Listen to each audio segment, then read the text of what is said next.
Coca পণ্ডিতের ঘর বন্ধ করার একটা মারাত্মক একটা তাবিজ। এই যে দেখুন কোকা পণ্ডিত, এটা কিন্তু অরিজিনাল ইন্ডিয়ান থেকে বইটা আনা।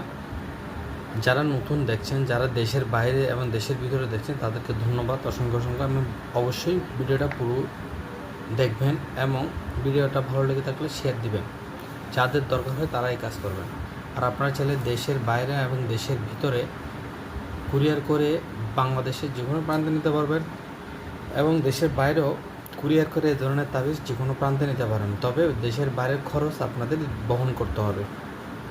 যে কুরিয়ার সার্ভিস, ওই কুরিয়ার সার্ভিসের যে পয়সাটা আপনাদেরকে বহন করতে হবে। আজকে আসি, এই তাবিজটা ঠিক কীভাবে আঁকতে হবে বৈজ্যপত্রের উপরে। আমি নিয়মটা বলে দিচ্ছি। খাড়া দরজায় দুটো, চার কোণে চারটি গায়রায় রাখতে হবে, ঘর বন্ধ হবে। এই তাবিজটা বৈজ্যপত্রের উপর অষ্টগন্ধা দিয়ে বৃহস্পতিবার দিন লিখে শুক্র বৃহস্পতি সোমবার যদি আপনারা ঘরের চার কোণে চারটা দেন, বিশেষ করে চার কোণে চারটা দিলে হয় না, 6টা লাগে, 6টা দেন, দেখবেন খুবই কার্যকারিতা হবে। আমার এই ভিডিওটা ভালো লেগে থাকলে অবশ্যই শেয়ার করে দেবেন। আজ এই পর্যন্ত, সবাই ভালো থাকবেন। জয় গুরু।